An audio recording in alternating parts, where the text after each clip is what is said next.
welcome to Depth Insights, where we take a depth psychological look at news, topics, and events that are going on in your world. I'm your host, Bonnie Bright, and I'm also the founder of Depth Psychology Alliance, which is an online academic community for everyone who is interested and active in the field of depth and Jungian psychologies. And my guest today is Barry Spector, who writes about American history and politics. He does this from the perspective of myths, indigenous traditions, and archetypal psychology. And Barry has published articles in the Jung Journal, Culture and Psyche, and is also the author of the book Madness at the Gates of the City, The Myth of American Innocence. And also, Barry and his wife Maya have performed in Rumi's Caravan and other celebrations of recited poetry and music for many years. Barry says that he's not a poet himself, but he feels that the revival of spoken poetry and storytelling is a key to cultural renewal. Barry and Maya also present oral traditions poetry salons at their home in Menlo Park, California. And he says the only rule is no reading. And they conduct an annual Day of the Dead grief ritual. This year it's going to take place on November 5th near Berkeley, and we'll also talk about that. Barry, it's great to have you with me today. Thank you, Bonnie. Great to talk to you. Yeah, you too. Well, you've got a fascinating background, and there's just so many rich topics to talk about here today. And, of course, I've heard you speak before about your book, Madness at the Gates of the City. It's a very compelling read, and it's a topic that really affects all of us because it is about American history and culture. But as I mentioned in the intro, what I love about your work is how you apply mythology and depth psychology to illustrate exactly the kind of challenges that we face as a culture. So maybe you can start off by telling us a bit about Madness at the Gates and how you ended up writing it. Well, I guess my basic position is that our conventional political and economic and even spiritual perspectives have not given us enough tools to deal with life in our time. And I think the perspective that mythology and archetypal psychology bring gives us more perspective to see the big patterns that influence our lives and the life of our culture. And I think the same dynamics are at play both in the human soul and psyche and in the soul of the culture. So my background is really 20-odd years in the men's mythopoetic movement and similar 20 years of study of Greek myth. I began work on this book over 10 years ago, originally thinking of applying to a grad school, but changed my mind. And not to make this about me, but the morning that I sat down and watched the Twin Towers collapse, just a little over 10 years ago, I realized I had a metaphor for the book I was working on. So I think all of us as Americans have erected just great walls and towers of denial and protection from the realities of our personal worlds and of the great natural world and the political world. And those walls are always in danger of collapsing. And I would say that the primary mythic image that I use is the Greek god Dionysus. And I would imagine most folks listening to this conversation are familiar with Dionysus and his stories. And one of the things you may not know about Dionysus is that one of his epithets was Lucios, which means the loosener. And its Greek root is the root of analysis and also of some other words that have to do with breaking down the walls, you might say. So that's my basic stance that I'm coming from. Well, I think that's really fascinating, and of course, I'm sure you'll say more about Dionysus because, of course, there are a lot of aspects of our culture that can be seen as extremely Dionysian. Something that you just said sparked something for me. I remember reading, I think, an interview with James Hillman, who has commented quite profoundly on American culture, and he feels that the collapse of American culture has really already happened. There's already been this disintegration. And when you talk about the denial, that's also one of his tenets, is that we are as a people in such denial that we're quite backward in so many different categories, everything from education to infrastructure. But we are trying to reestablish things like they used to be and to put the country back where it was instead of allowing this sort of disintegration to happen. And for me, again, knowing the story of Dionysus, maybe you can just re-summarize the myth for us. Sure. This idea of disintegration or dismemberment is very central to the story. Yeah. Yeah. Well, we know Dionysus as the god of the vine and of wine and of alcohol, from which, of course, the Latin language derived the word spirit, and also of drunkenness and of wild, irrational, ecstatic behavior. But if you take it just a little further, we see Dionysus also as the god of religious ecstasy and of especially group ecstasy. So, but I would take it even further than that. Actually, if you read the major writers in the classics and in myth, there are just dozens and dozens of people coming up with their own impressions of what Dionysus means. And I think this god is, this image, this archetypal image is so vast that it can include them all. And in fact, I've added my own idea as well. But before I go there, let me answer your question and briefly summarize the stories. Dionysus was born from the union of Zeus and the mortal woman Semele, who was tricked into asking Zeus to reveal himself in his divine form. And Zeus could not go back on his promise to do anything she had requested. And so the result was that Semele was destroyed in a flash of lightning. And Zeus took the fetus out of her womb and placed it in his own thigh. And so Dionysus was born out of Zeus's body, we're told, with horns on his forehead and snakes around his neck. So that's the beginning of the story, or at least the best-known story of Dionysus' birth. In fact, there are lots of stories. But the big story that I want to summarize really quickly comes from Greek tragedy, and it's the story of the Bacchae by Euripides, which was in approximately 400 B.C., just a few years before the end of the collapse of Athens' Athenian democracy at the end of the Peloponnesian War. And in this story, very briefly, what happens is that Dionysus comes to the city of Thebes, and the king of Thebes is a young man named Pentheus, who refuses to accept the apparition of the coming of this new god, and eventually is destroyed. But there's a point precisely in the middle of the story when Pentheus has tried to imprison Dionysus and his followers, and Dionysus calmly causes the prison and the great towers of Thebes to collapse in a great earthquake. And again, it's not about me, but this is what I saw when I saw the great towers in New York City collapse. I realized that the story of the Bacchae is not an old, irrelevant story from 2,400 years ago, that it speaks about who we are right now, and especially who we are as Americans. The story ends with Dionysus having essentially destroyed the ruling family of Thebes, but he ends up telling them, if you had only recognized me for who I am, then I, the son of Zeus, would have been your best friend, essentially. He tells them that.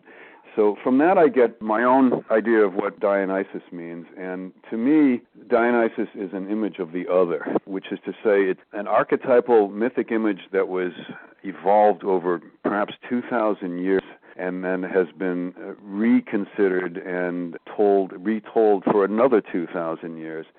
And when I speak of the other, what I'm suggesting is one of the simplest insights of depth psychology, which is that this image of the other, to me, represents who we are at our deepest, most fundamental nature, but for whatever reason we have not been able to allow into consciousness. And so as a result, what we've done throughout history, but especially as Americans, is we have projected that unacceptable part of ourself, which I'm calling Dionysian, the aspects of Dionysus. We've projected them on a series of convenient scapegoats from the very beginning of American history onward. Yeah, what you're talking about now as you move into this concept of the other is shadow, and that's such a huge Jungian concept and depth psychological. Yeah. I mean, I think folks listening to this conversation are not going to find this to be surprising, except in the sense that I'm suggesting that the same dynamics work on the level of national myth as well. So the individual soul grows. You know, we make our soul by gradually bringing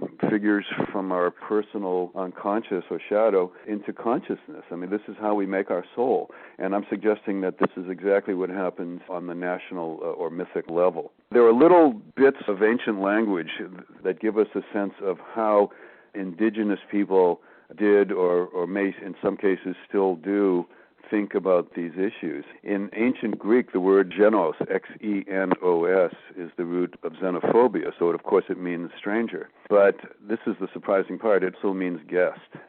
so, and in fact, if you go to Greece, you'll see hotels named, titled Philoxenia, love of the guest or love of the stranger. And to me, what that indicates, in just a little snippet of language, of old language, it gives me an imagination that this is how people used to relate to the stranger. Again, both on the personal level and on the national level, that the stranger was not necessarily a threat.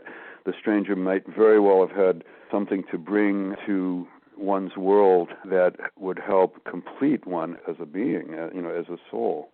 So to me, the notion of the other is the great opening and the great opportunity to find out who we are as individuals and as a culture. But of course, we've got 400 years of American history of having projected that other, essentially originally onto Native Americans, then soon onto African Americans, and eventually onto other people such as communists. And of course, now our most convenient scapegoats are immigrants and, of course, the entire Arab world, which most Americans have unfortunately seen through the prism of fear and anxiety, and have unfortunately found it too easy to just identify the whole Muslim world as a threat. Yeah, I really appreciate all of this thread, I think, or for me at least, kind of started when you told the story of how Pentheus tried to imprison Dionysus in the towers, and then Dionysus caused the towers to collapse. So it seems like what I hear you saying is that by collectively, and probably, I guess collectively means each of us personally, imprisoning or attempting to subdue or repress this other, which is a part of our fundamental being in this world, we are actually being destructive to ourselves.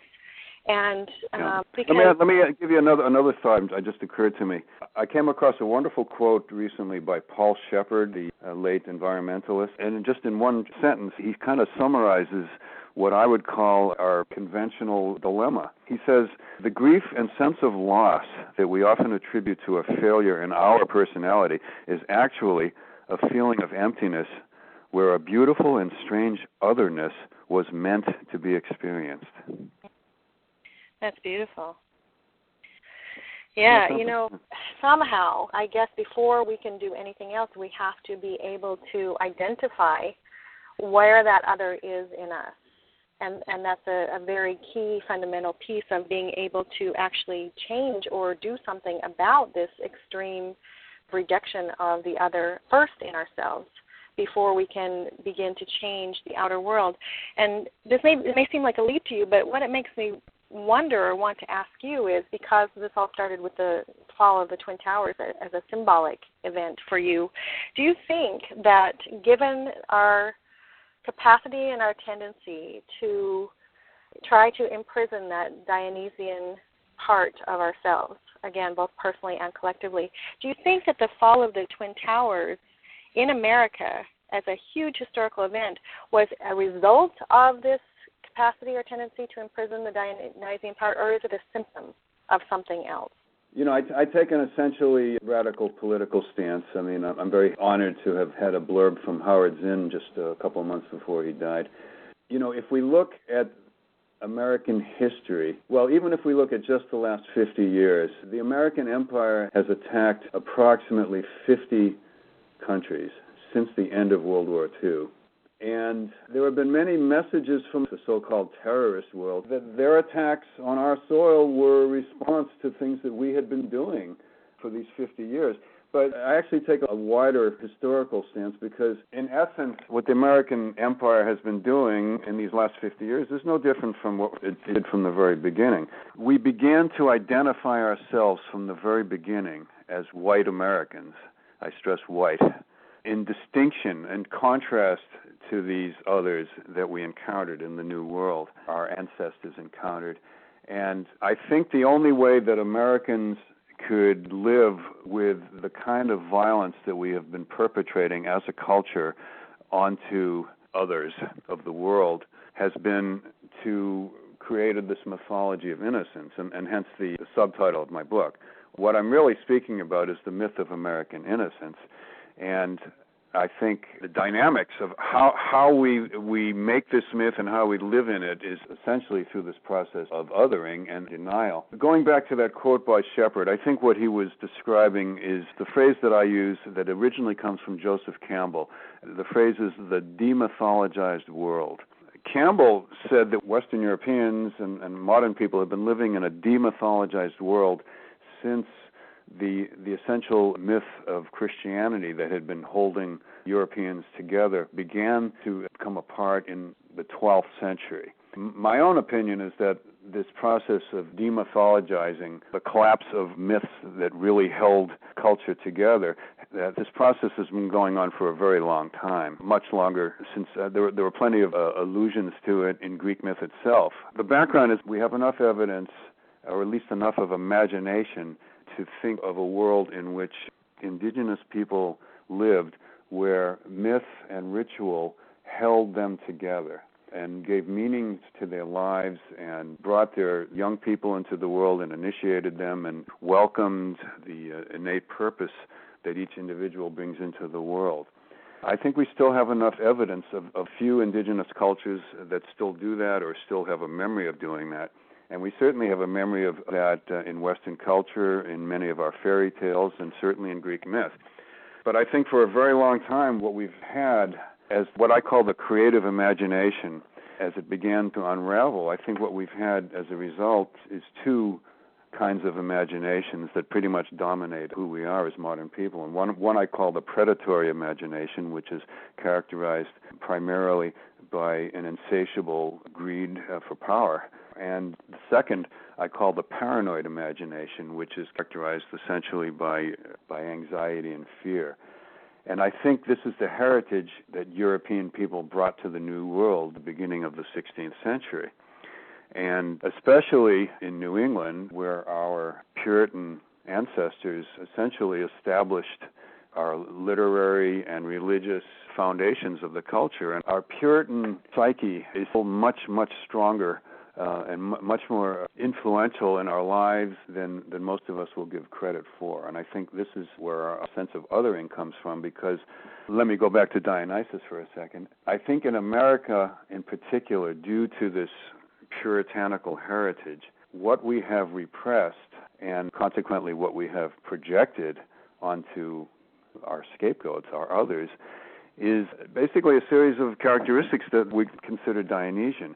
And ultimately what it comes down to is that Americans for 400 years have been hating our own bodies, our own sexuality, our own impulses. And Dionysus carries as part of his mythic imagery the sense of no boundaries and of being unable to repress or unwilling, unconcerned with repressing his own impulses of any nature. And this is the Puritan personality. This is what we have projected onto other people and have gone to great lengths to punish, this sense that others cannot repress their own impulses. And I think this kind of prejudice has landed, of course, primarily on African Americans. I agree with you, and we certainly are struggling as a culture with that kind of projection on many levels when you start to really look at it and begin to dissect what's going on in our culture. And I hope you can give us some examples of that in just a minute. All of this, however, reminds me of a quote. You know, the power of myth in our culture, as you've pointed out, I think the Puritans have really this history of ours that is really a legacy for those of us living in the United States today, and quite frankly in most of the Western world. This whole puritanical idea has really repressed myth, or mythology as we know it, or the wild living spirit that comes from myth. And you said the man who thinks he can live without myth or outside it is an exception. He's like one uprooted, having no true link either with the past or with the ancestral life which continues within him, or yet with contemporary human society. So anyone who is outside of myth, is not connected to that living kind of spirit of myth, is separating themselves. And again, you can begin to see the decline right there as we begin to separate not only each of us from each other, but also we're separating ourselves from ourself, if you know what I mean. Yeah. Was that Jung, the quote from? Yeah, that's Jung. Yeah, I have two thoughts on that issue. One is that both what I call the predatory and the paranoid imaginations are characterized by a kind of grim literalism, especially in puritanical thinking.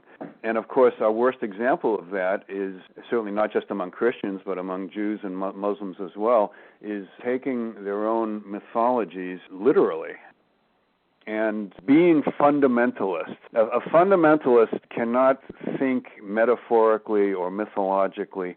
I distinguish between mythical thinking and mythological thinking. When you're thinking mythically, you are literally inside a myth, you don't know it, and you're literalizing all of these wonderful metaphors and deep, infinite mythic images. You're literalizing them down to their most concrete formations.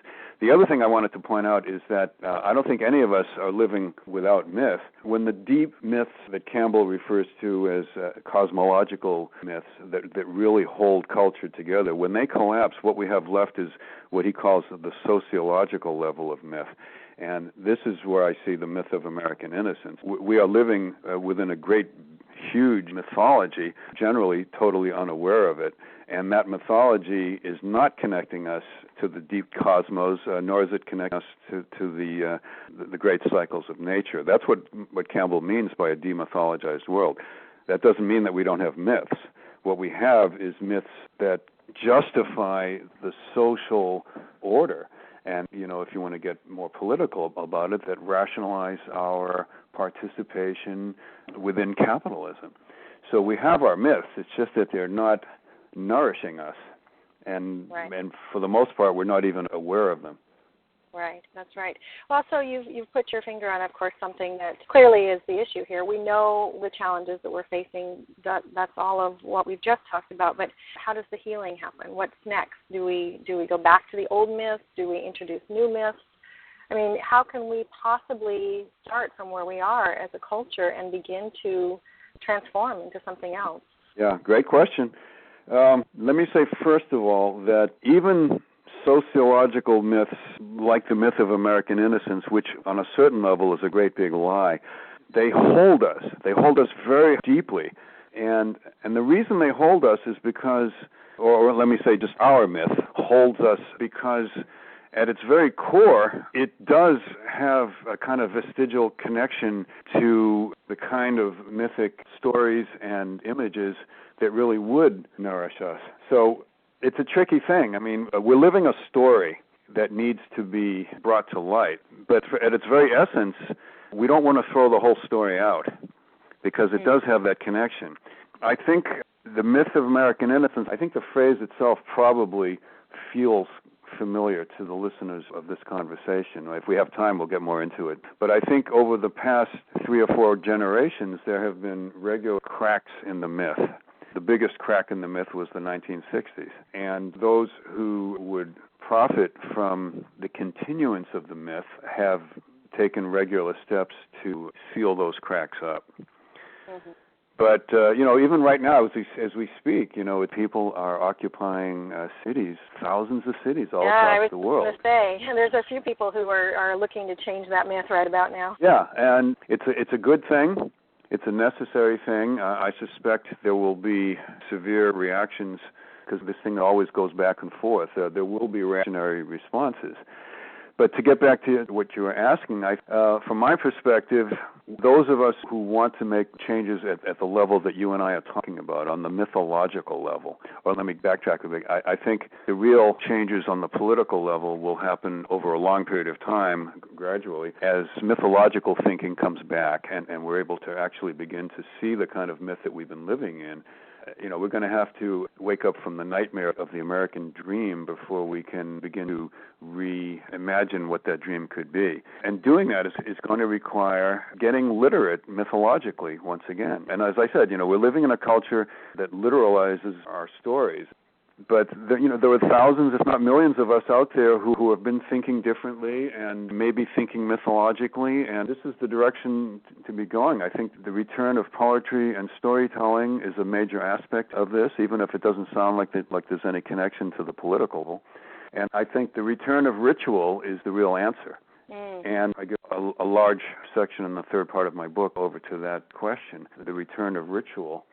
And getting back around to your introduction to this conversation, I think we're going to have to spend individually, as small groups, as large groups, and ultimately as an entire culture, we're going to have to spend a protracted period of time in the regions of grief and mourning. And we're going to have to learn from indigenous cultures about rituals of grief.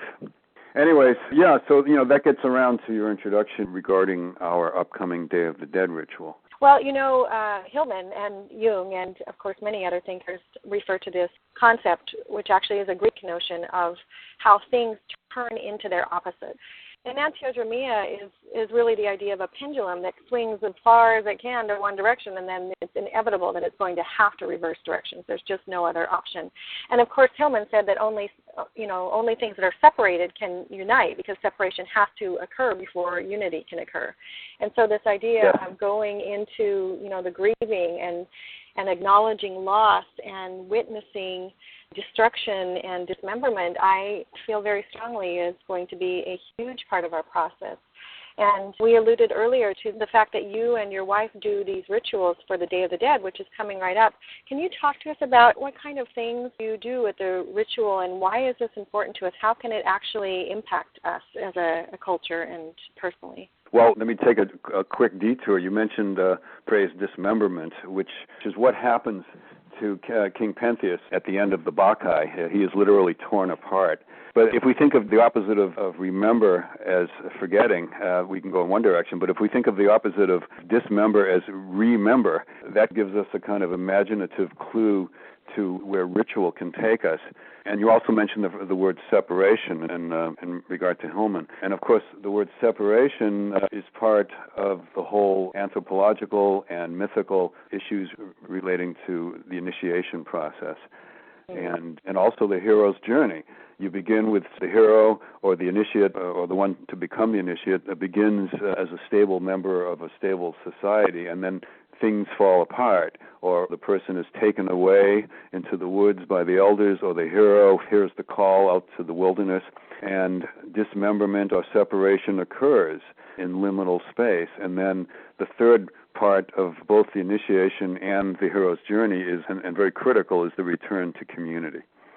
So with all that in mind, I've been very fortunate, I feel, to have participated in, as I said, in 20 years of the mythopoetic men's movement. And one of the deep truths I've learned there is the need for ritual grieving. The American psyche is built upon 400 years of denial of how much we've done to the world and who we have become, as a result of what we've done.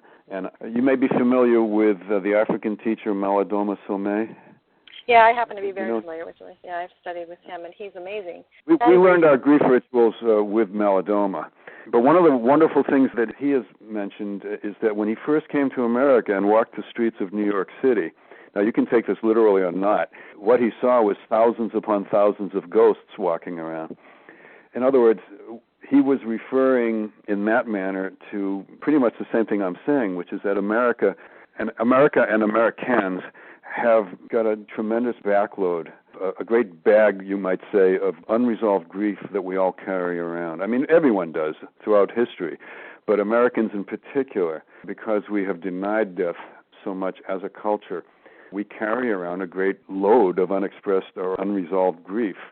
And I think what that has done to us is limited our sense of who we can be. I mean, Malidoma has also said that the people who can't grieve together are people who cannot laugh together.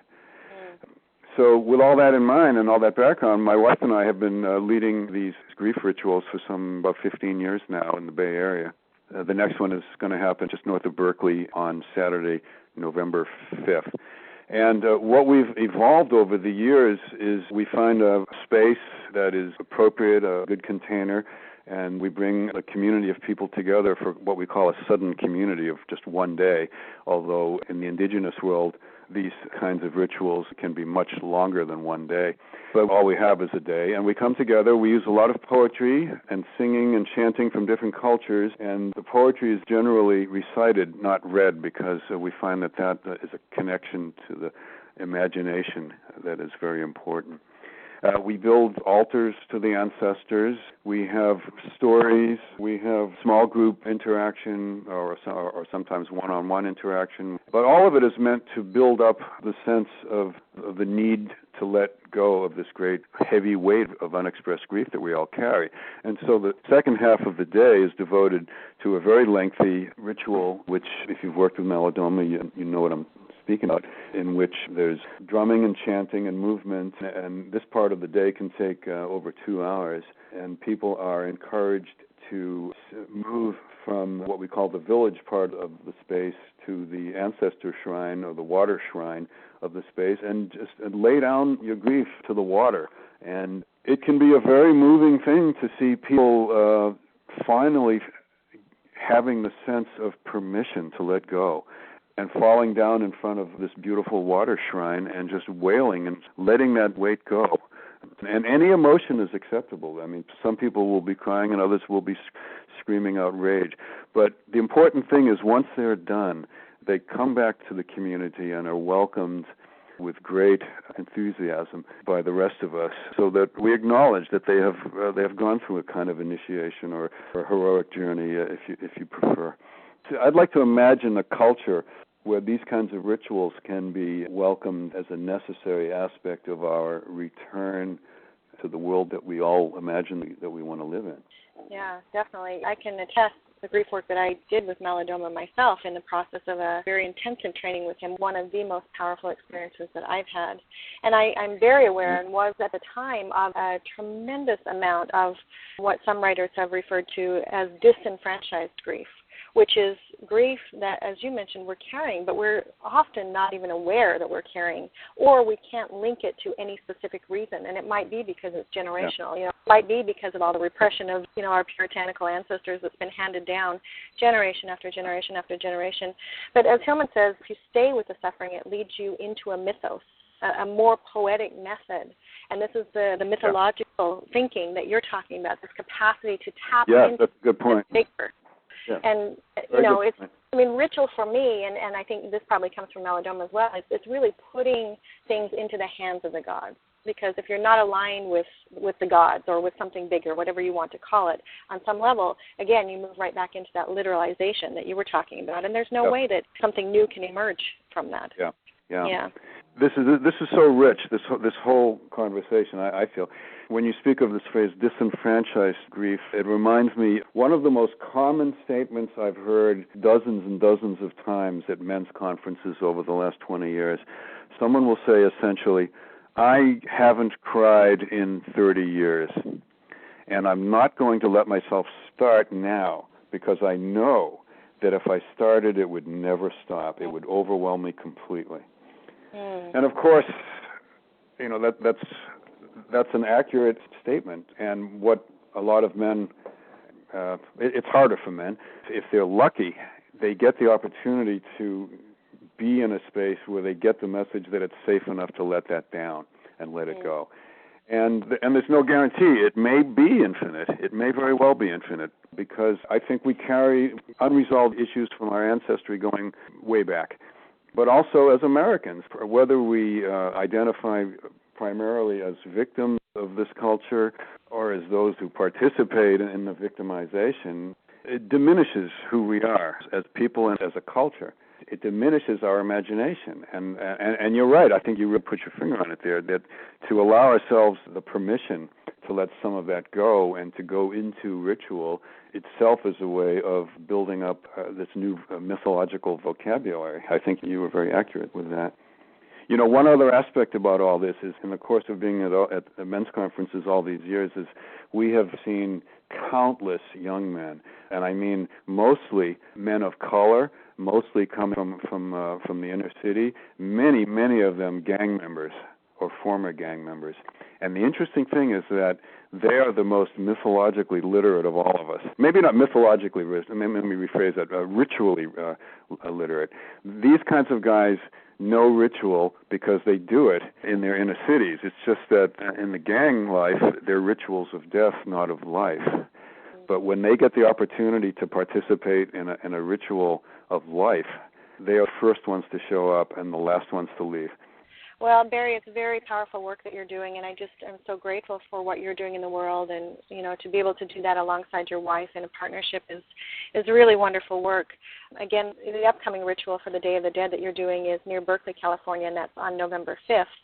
And people can find out more details about that if they go to your website, which is www.barryandmayaspector.com, and that's BARRY and AND MAYASPECTOR.com.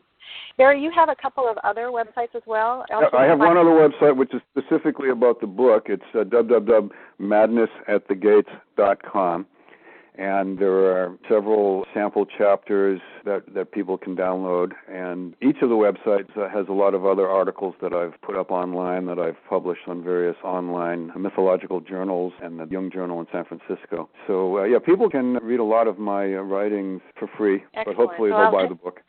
That's really wonderful that you've put so much out there. And, again, the book is Madness at the Gates of the City, The Myth of American Innocence, and the website madnessatthegates.com. That's Gates with an S. Barry, thank you so much for being with me today. I really appreciate your time, and good luck in all the projects that you're doing, and I hope we speak again soon. Me too. Thank you very much.